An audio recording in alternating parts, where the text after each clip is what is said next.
Arismama onya ajeno agwa wasan ne krabata enso emuo arismama wo akyerabra no eso no awia dumie no na aboyi yamade hye ne munyina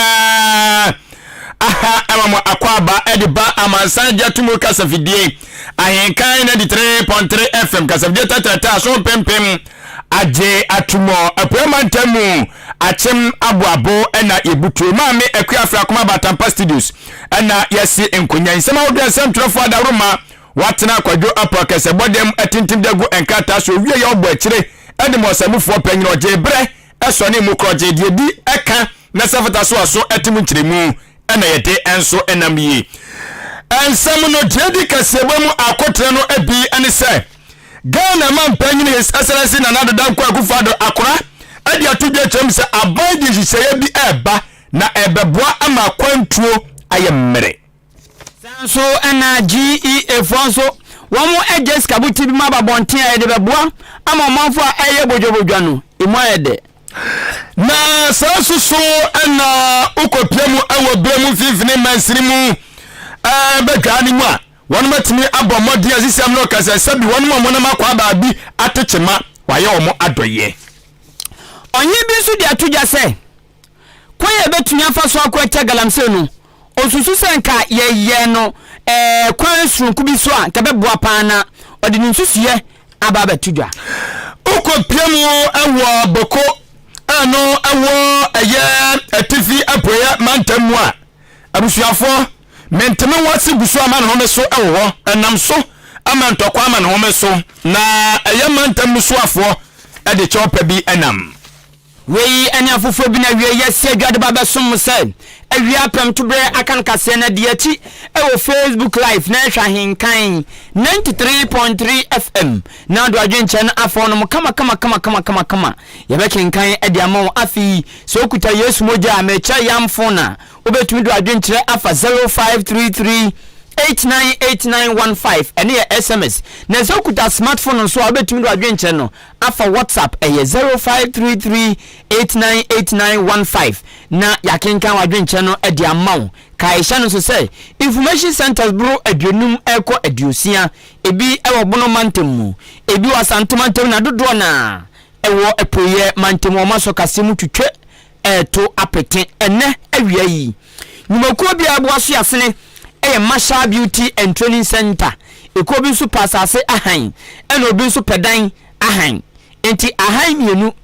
ena etrebo baako. Womo ena ebu aso asene ewosika famu ene awia ime. Midi edikwaku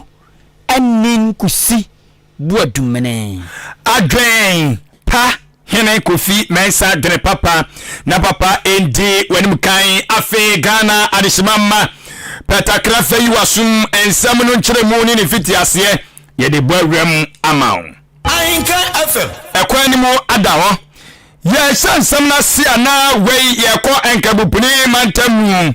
Ghana man pennis excellency na nado dan kwa kufado akwana kache ne yabo ede awrai na odi nsama wudobi ede atudwa wa bra na dwumadi a watodi ese Africa Prosperity Dialogue ekoso ewo eyepidiase epoye mantam ya nomo na dwumadi ni todwa enrada eno ya hopambo so me ne de to so aduonu enum afimpinu ne aduonu enan na ne nyina mu no etrimupo attention se abiman yebetini atoto toto niama ni akeke etiri apamo na yaso ekwenye ebefa so a yeyo ensam betini agare yene wachese no wana motuo ana woni gusu omo etui na wodwumadi na asia no Ghana man panyine excellency na nado danko ekufado akora wojira simpia ne apaso de nsema do etudwa no ana wotirem ese Ghana ye frase aye toto enuoma pa aye hwe animu se eno beboa ama nyankofa ye ne eye abibiman awodo no ye wono ye betimi ahyemu ekena wachira se entotuani bi ene se system no ekase MPP aban ya ono na nadanko gufado etua ano no wono ma ye entotua bi ehwe animu se wabeshana adansidie enkrata eboa mo bitimi etukwan ekopiem ewobi amanso no yebetimi ahwe na yenya sa adansidie enkrata ne bi ne yede amankrofo okwa wabo mu ntware taku ane sempoa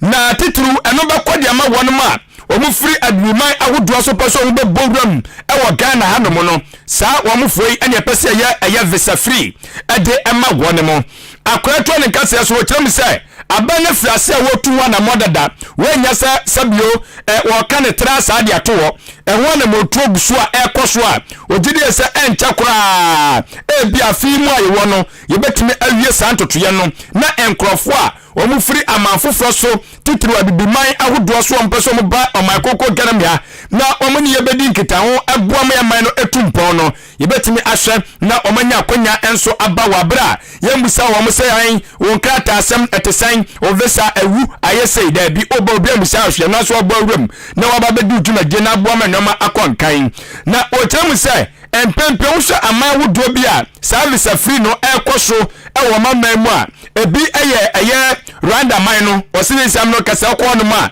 wo mo soso se wo abibiman ya no baabi na pa akonya akọ no ma nya afine be bisa nkata asem nya de ade dia wo fa obag ana de abochi wo na wo kro no wo se eye Gambia soso sei wo mo so de santu tren bi ato akwa mu e na afi Benin soso eka ho a mo nya no awia eye service free no enso ebie wo se anu nti esavata sa Ghana nsoso yeye bibisa na etini eboa wose ordinary samtu Ghana okase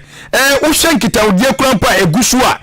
weye nkita odie na beboa ma bibima nyina etini atumpon wo hwe ehunkonyaso masi wo Ghana anoma wose nkrofo mu free amafoforo so ba ye nyina no obi a ahwase okuta dance die nkrata esavata so otini tukwan visa bi asan wo ba na so kani kwase ba ne sa esanse dwumadi no mo ba bedi no eye dwumadi e beboa abiman esun kanko enti obi ba wenwunya so bebisa no eya dance die nkrata se bia no so abie prum na ka hurudu obewuram no odiri dwubadie no wasan so akọ enu achi Ghana ma pay na dan kwa kufa de tuje kyerem se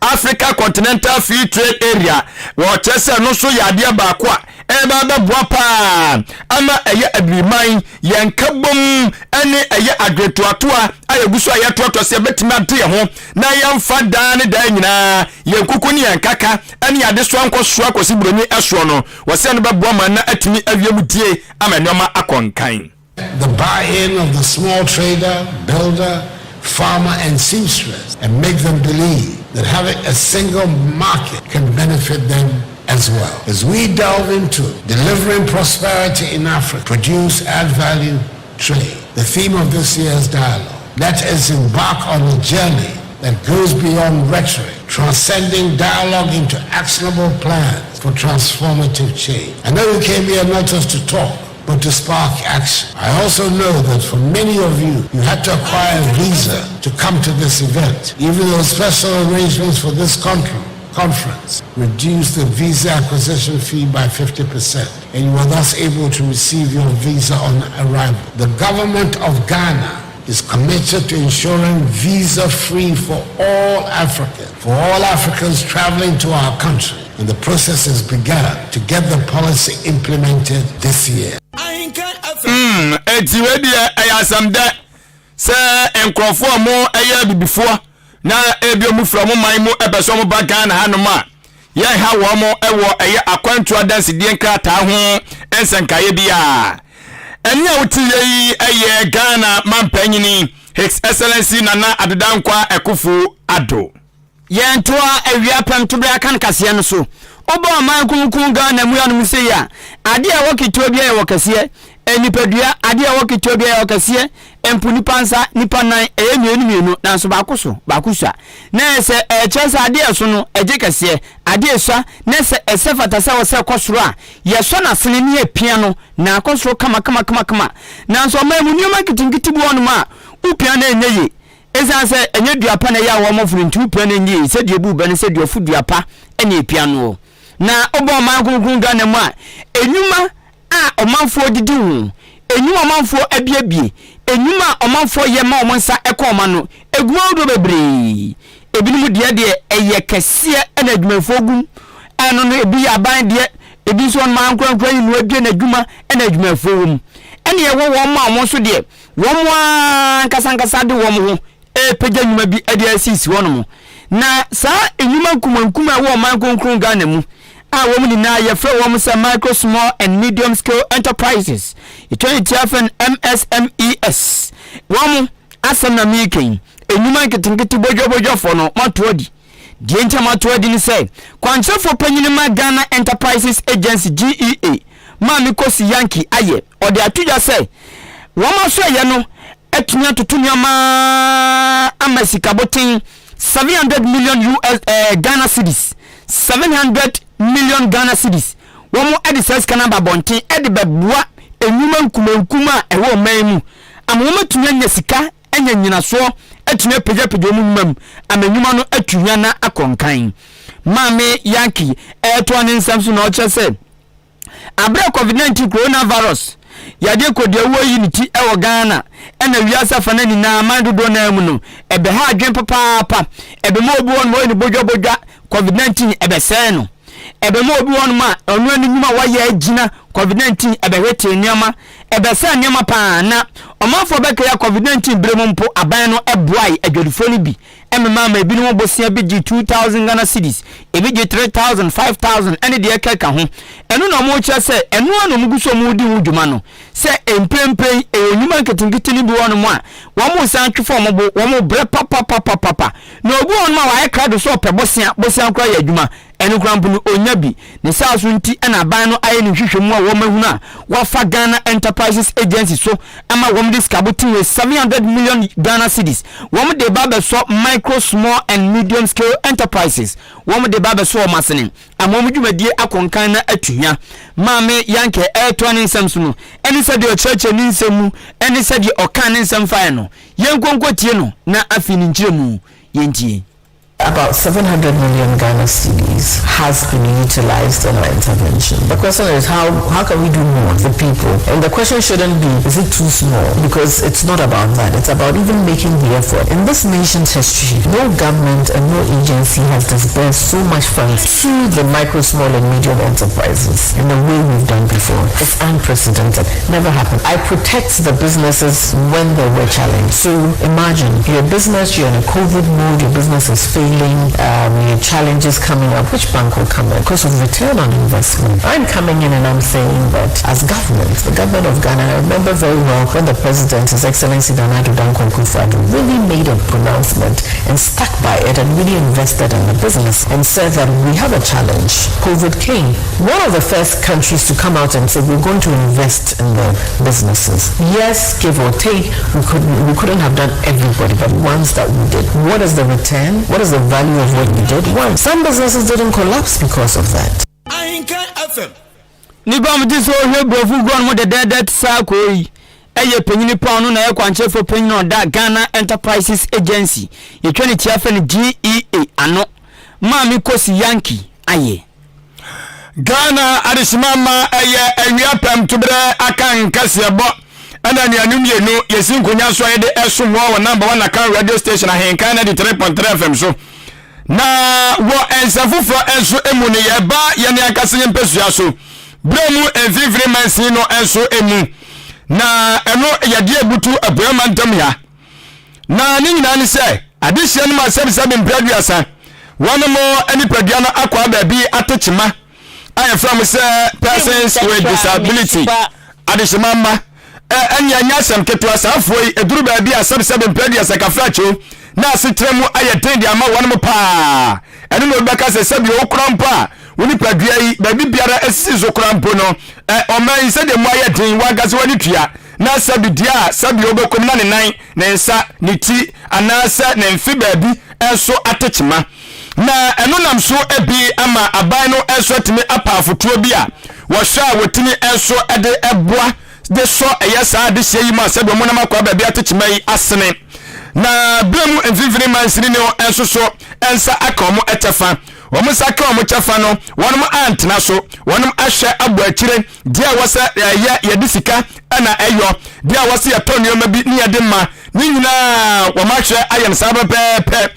no enam so ama blemu enfifiri mansini ne mu abai awura onimonyamfo Mami Victoria Adu Pepra Mami Victoria Adu Bedu Pepra eja wono na gira bremu Central Municipal Assembly no anamuo ene wo hwe ya enioma wodu a woso mde ma adehye mo na makwa ba bi atechima wode ma wono pepepe ebinya sika ebi so enya eye fridge bi ebi enso enya de obetim dia no anuane ene de keka ka ho a enya na enya asem ketwa na no ena ma me enimonyamfo Victoria Adu Pepra ene samtrofo ebon komo no wode eto samtrofo anim se aban na ye bi pa na wose ebo aban no abaso esanse se wo hye enyoma hodo aban ni ye nyina no a na ohawo aban no enso ba ye wafam nyina na ni nyina chi wo hye ese aye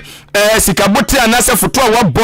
wose wode eboa emasabi won mamu na kwa baabi atechema no wo so ye yo ekonkan no woye ne sabe pepe asisam no kaze bem central fom so saka omode a wo so ejemu ade ama ade hyenu aninti ono de ogidiye ese abayi adwene ahunu sasabio o mane chechire no enye sabi ebakofo adwuma bibiara eka ho ebi etakoba se wode hye bi na no na makwa baabi enso atechema eno no se vata se obetu na jejemu oso mu ani kura ko ono no ho epa empo echa se bi onoma wo mo ensa omonnan omani omahune ombibia eya adwuma no se so no sane de obetimi enso apebibi aye de ama ne ho na so onipa ko ne wona makwa baabi ne wono no eya na ye de pass obi anso na sene a obetimi asori agina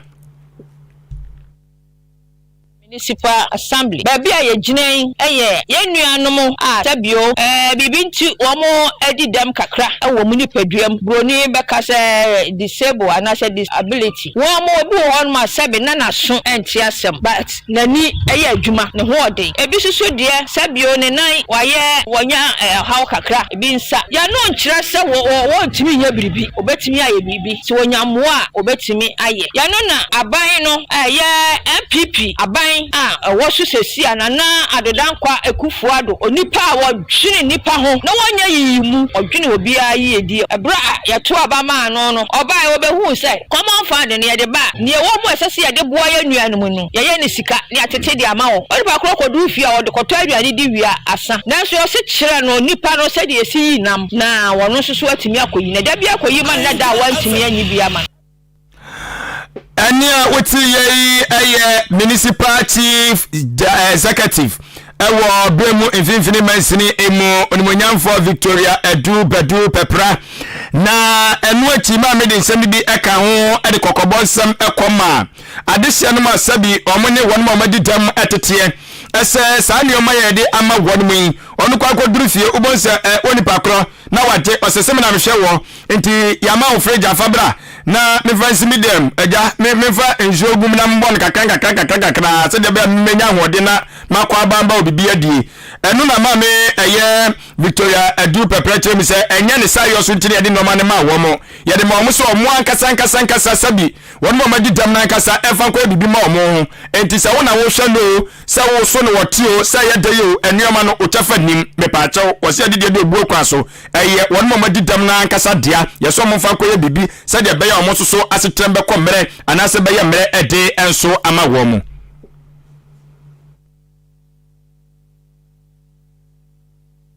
obu awo ya akwada wo ko school obu wo soso yo pani soso aho na ho odin entimi etia nei wo ni se ye woni ama horo ye wo mo akasa ena o ma hwe o ma setinam ena wo se wei ena metimi di aye enti na yesua prince ye di ama bra no ne akosra wo mo ne ya hwe se wo de ye adwuma no kokobon sam a ye de ma ye no kire se ahunu bi penti obi ba je esansi afa sika na ama no okoya no kotone adekora ye de ma no okotone ye what is can we say would so sign be says rade anase why you how e dia ma abusua why you how e dia ma oman enti ne yaka kire omo se ye dia ma wo no ene ice water yetimi de ton wutimi de ton nam ana bibi ti wa wo hwa no a wa ba beje enkoton ne ya chiwa ya hu se wa ton wa ye be chiw se wa ma obeyi wo how abeda oman ne so hwi church ne so emfa kwada ne nkonkotinam ne nkopia no fa nkwaji diska ye no na ye mpese ye behu fa kwaye adwuma kwala no ana apani no se be ya wo kwa baabi a won tena fom sebe entwi ne to wo fom de mo obenya bibi atena so na wotimi de akono so na setena mu ayeye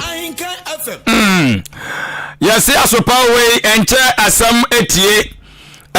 eni a wuti ye opiemu ewo bremu mfimfini mansini no enso emu a wono na esi aban anamu se municipal chief executive onimonyamfo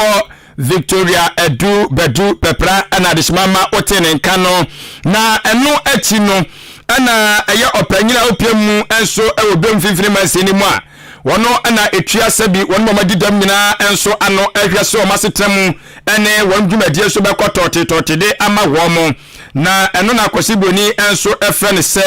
ɛyɛ Federation of Disabilities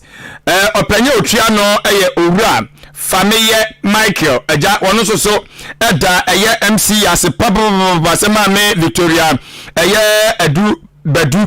pepra waya ade obona ba so pa sanse babu ono ma wode kɔ wobosi atena so yamfa nkɔ di dwumadi asafata etu ono futuo ebaye anase sika beto futuo mo na wo hwa wo di dwumadi esaje sene fata no obade enso ebehia de dwuma pa wo die eso afe his excellency na nadan kwa gufado ne MPP aban so wo bo ma ba so pa so on ba ye sabi ono ma omadi dem wo monto wo ajeje mu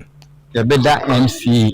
asipa ne prinsi ya da MPP aban so asikoto pepe dia yehu wo hani nyina no aye ono ane hyehyede ye da nyamias emano na sisia na di sisia na ye di dem no de dia ye ka ye hie na mo bebree wo ya sitrem ejuma po a ye ya sabi asade ton e iska because sabi o ton ade na wadi dem de tia ne se die oben wo no se usika wo di dwa no esua se iska ne so esua ni nti no ebi wi ase na competition ade aba ho wo enye iska nkoto ade ni bia na de odi kan nkoto ni ento ye no na da so na ate ho eno ma ne hia ho nti yesra ban se ye di jam die na so ye ni gi se ye be competition ndi so mo ta ye nso ye nto na se omo iska ne kasia na se ban se nso ye ko dwomu a ankoba ne se ye beton ade na ade no ye da so te ho a more than 1 week 2 weeks plan ye nto ko de na no ye nya ade ebedi ni mu rather than sikute skane dia ye bebe bi ye twem bi ya ye bete sa amanfo to ye nsi ara sha kwakoto bi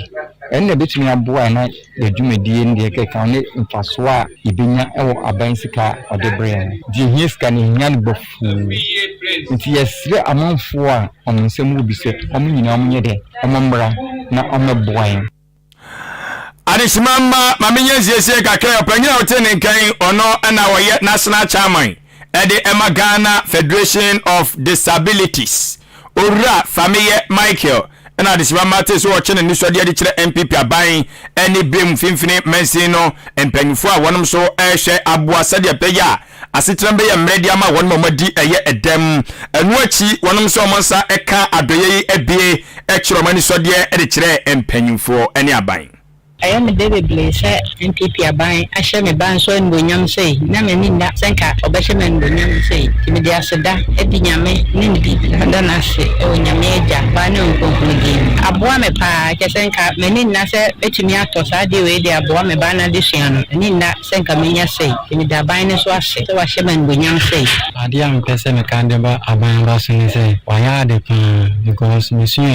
Niska, Malfu, Bianyadi, Iniska, saying that's machine ya mensake me ma me kwa mkache na wonye sika nyede entom tunda ban ase se wa boa me ma hwe me situation no tinya be me machine se nsu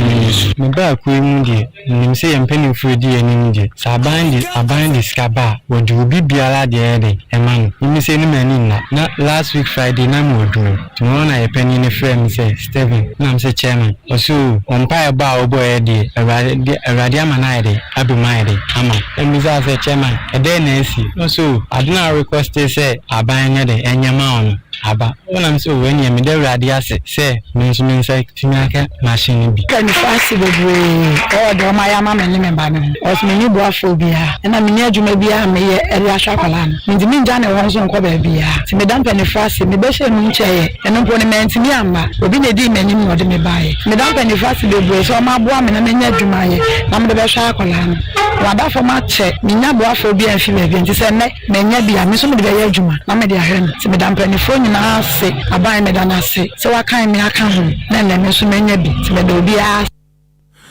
ani oti ye yade se no ma mo honam akwa ba bi atechima anase wonum asabi omadidam a womonsa eka adoya aban no so enam ne foto a wahwede ebo a womo eso mo monsa ka ye no omo de waseda ebo mpanyufo onyi bi dia tudwa se oman ye pesi atugala nse yase nanso ade acha ade esa no akwese gari adi nso aguso gari ni nso ankwa gari bia te se ayi achimtashiman gari etu papa achimteshman gari etu papa se etu anetu galamsey ekoso ana ohini bi edi adwenche bi abase sie tui edi sa adwenche no so a ogidi ma papa se galamsey yebeko atia onye be na ekasa me banam de no nsem aba beto asomon Masha Beauty and Training Center osimen kancho se opeso boti opeso ye makeups bibi opeso ye biano fakona kate titru ade ma won ya kono ana manipa won ya kono no Masha Beauty and Training Center ade ba ko a eyayeye ema enipa enwo ya kono na manipa won twa so beboti ema no de no so beboti obesiesie morre siesie na morre unanti na orere na ya kono ema nipa won ya kono pa emema no so saa momo de mu muti na se opeso boti opeso ye makeups opeso ye pedicure manicure ana bia ade bia fa sanuma we hu no fakọ Masha Beauty and Training Center oye obi a wa ye dwuma na che na dwuma efo nso edoso entiko so kwa ya de a onche sisi ane ayama na wona wo sin no achimoda udu traffic light on ma wo yese de okọ nursing school on mo da legon kwane so a na obehu Masha Beauty and Training Center wasimi ngancho se ebia wa bufebu ofie we JHS na so SS no no kon nursing school no onne to kwanta wo mapai obu on so we SS na so pa se ne mama ne papa wo school omso mo de ne to aso se da school pa obekọ biom de onne to kwanta wo mapai bofu kaka na ohia na obeso di hia makeups ye amobi pa no be makeups hi please who is here I want to do makeup pedicure onso tumi yin na no say please this is me I'm here I do pedicure makeups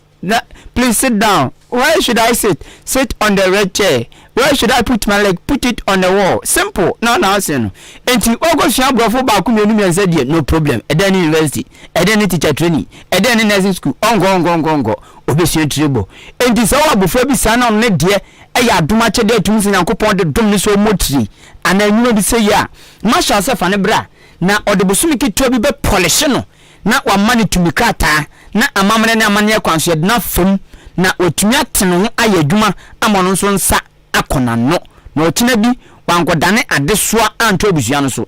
ti mu abofo bi wona se ne de aye trebo makeups a oso obesua mo fa no komasha ho no nkosua na ebeboa no na aboa abusua no mepa wo chow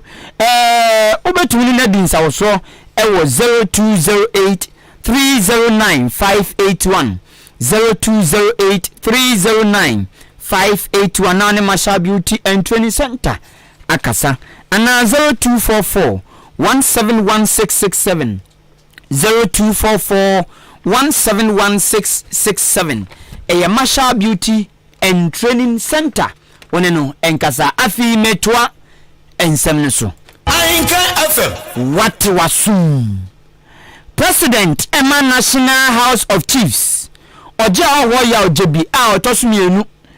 edi nsem bi atudwa na nasimo kani na se galamse ya de bi abedane adeso akese titiru MPP aban a ewosu mpempe mampeni nanado ene dano nanado de oba no ochukura de oba bonti obeka de ene de oye de echese ochi galamse kura sumasi de ndi obinim na enunti emana nanado kura ma bambofo ni mekwa wodro Operation Vanguard wo ni na betwam angosiaga Operation Vanguard bema ba otia pampan ne bo etia pampan na beti say etie nie wo na tisi galamse ni so mo kokko atia antentam ye shada ye selection soldier fo a wo mo ba unze yes obrumagwe asego ma fe busuafo ye shada yim eti wo mo gu forestim so mun konso ko operation obwa antentam en do mo ko enim de ekosi but antentam galamse ekoso soja fo no be kwa wia anadwo no mo ye won ko anadwo a awia na galamse fo ye adwuma entoma ye ode to a me de beto a ode fa me de bewura sa na ekoso ye tibu on mu so ye de police fo ni ayijim ni ade o ma fra soja fo eno so antentam ababa ye adekese adeso amampeni na nado wa ya emfa se soja for national security womni na odo mako anyeyi ti wampa ogofa fire service and immigration ana obefa me ne wo dabi enu nam so ama samikin oje wo ya ojebi chese sabi oman ye na na etim eya emaye anye nso a ye na na etim na sade mampani ani abere peso kutia galamsen a waya enye no owu ni se mampani amma anfutumi yamma anfutumi yamma wo mokwan na se wo mutumi ye saade na ogidi pa se anfunu betumi aboa ama galamse ko no wo mo atumi apon atuase asase bia galamse fo didi su no ewura na ni wura no nso aye ohene na so obo ohene bia asase so na oka cho se mempene ama wuntu a wo ne wan ka se me fa koti kwan so akwa kotu ono nso no na ti kromu ano pa wi anyume tu be da kotu so ohene mpu ni ono mo a na yemfo nkai ati kromu o tu be da kotu into so no de gidi pa se se ma ayemfo tumi ma wo mo kwan a o wo metumi abo ma galamse ananado ayaya yo ntumi guntia no watumi akwatia oje a wo ya ojebi a otoso mienu eto an nsam so no se galamse ba yeyi enwuma odo a eye o mamu no enye nyoma pa sensase yebubu miegu sensuo enwuma odo bebre afinsu endu a wo de enwuma no toxic chemicals no ose no nso enye sunsuanso boni e woni padua no ho ejisani ma wani na eya ade a emwa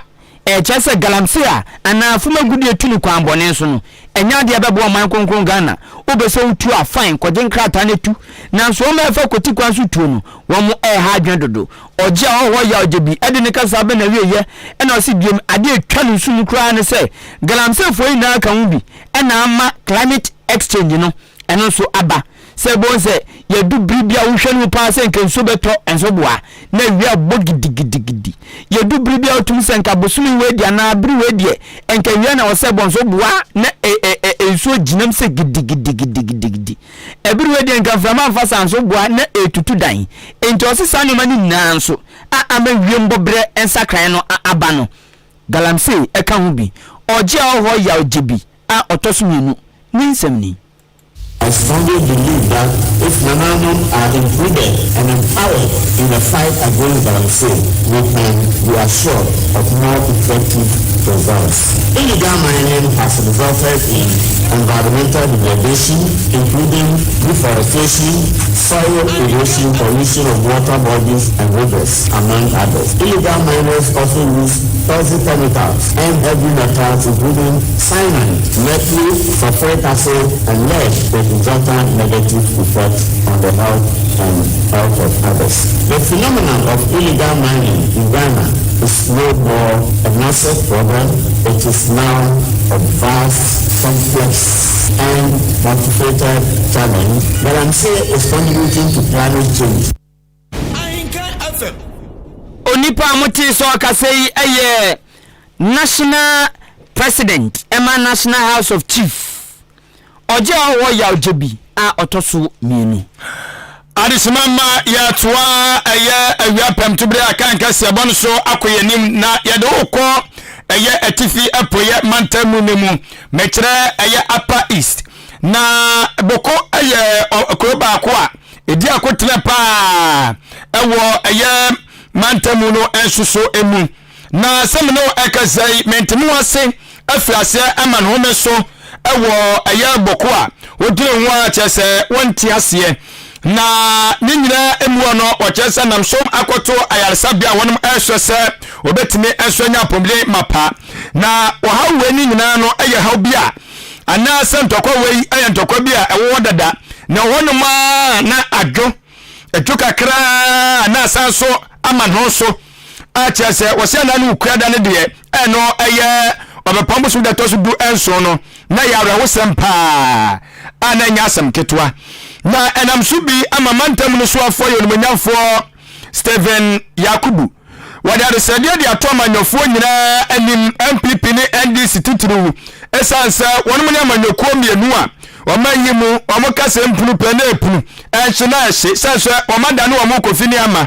ai se atani atanso okehinka kakra ne bedi kakra no agem dama panyini no na kakra ne koka asem bi na asem no wanka no sade senefata hey sede penni no besi bia som no atete nsam no enya asem ketwa etu osram nyekwo mienu se opoma tawa de akoso ewo aya bokono sɛ wopɛ sɛ ɔde ano tum na woka bia ka nsɛm a sɛ bia de nkabom ani asomdwe anasɛ de abotɔyɛ mmɔ ɛbɛba ma nkɔso sugya ewum amma sabi afɛ bɛwi ɛsɛ no na ntɔkwa na kwakɔgye nsɛmu wɔsrɛ paa afɛ nso wɔgya atoa mpanyinfoɔ akyekyeroɔ ne ani nta kukudamfo wɔne ma moka bia wom ɛsɛ wɔ bia mfa ne ho engine bi na ɔmo nyinaa ɛnhwɛ ɛmmoa sɛdeɛ bɛyɛ aboko asomdwe bɛtumi ɛnso aba hɔ wɔde ne sɛ to dwa no wɔkyɛ sɛ ɔno ankasankasa wɔ asodie kɛseɛ ɛsiane sɛ sɛ ɔba ma ntam no mu a bambɔ nsɛm ne nyinaa no wɔne na tua kuo no ɛnto ɔmo nso gu so ɔmode nneɛma pa no hyɛ ma pa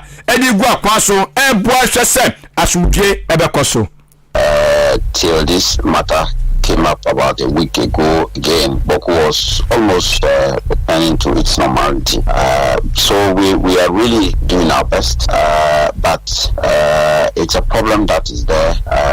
and it's a conflict that has been a thorny issue for us, as I said, for many years. But it will actually not resolve or solve this problem. Otherwise, this problem would have been solved long time ago by killing each other. And that is what we are in. We are engaging, as I said, with all the elders on both sides, youth, the women groups, the politicians, and also the media also. So I appeal to all my fellow politicians, both NGC and MPP especially, be very careful when we are talking, because that in itself, by aligning tribes to a particular part in itself, causes danger in the area. So it is an appeal to all politicians that look, don't try to use the situation to score any particular points, because if the place blames, all of us are going to be affected. Opanyina wotine nkan ono eye apoye atifi apoye mantamu soafo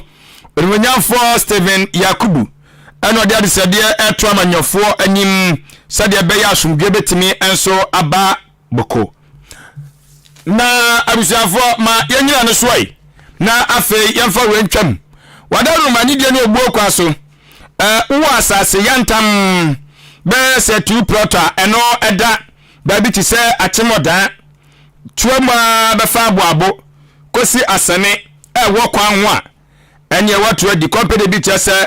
wo pesa asase no na afi woni wadi ho enkomo na wodi ahan no se nso de besi asiwa no so eye wa kasa wagina sidi apese wusi wono obedi anobaba ye na amamre ne amane bia wo bia no waye na afi asase no so agide de ne dwumadie fra company no 0244 8763 0244 8763 na afi ene penfo emonkomo afi wadaroma so ye fiewura na wo eye single room self contained wo so watu adi wo de ma han tesa enie ne pa cho bi so opebi ha den enya asem ketwa se ewa aboabo nko ade a wache achema aboabo krodwam yanko ade a ne pa cho bomode ne frem mai ana so frem kontabudie 054 59 50 502 054 59 50 502 na afi woni akronso abo enkomo na afi mamre ne hihye wo ho no muso matimi ahwe as adi ana yenyina no so ne amfa manfa adwenche ba kumenu aba wakase no mu ento aso mawo me call Facebook live and master planner junior king tampo as usual o chese delegate ochina tomorrow enti delegate no se osrada ono de oka ama okre abeton besoaso o se ono ya montuma Daniel Nana Ado Kenneth Nana Ado wadu ada hu Nana Ado yamaso ha sedoka Nana Ado yamaso ana enti baba Zambo o shagana ha mati watasto won me so na the message ni bae on dey kwa me personal doctor na nansen me mfini joke nyaa me yaso mentenenka obese mi wa na abisa doctor si doctor master planner si doctor hu nti me personal doctor no na say mi yare o me me mati ana Zambo nsampa na na kura mabo atin so de free Ablekuma Central won kram mpuni mantem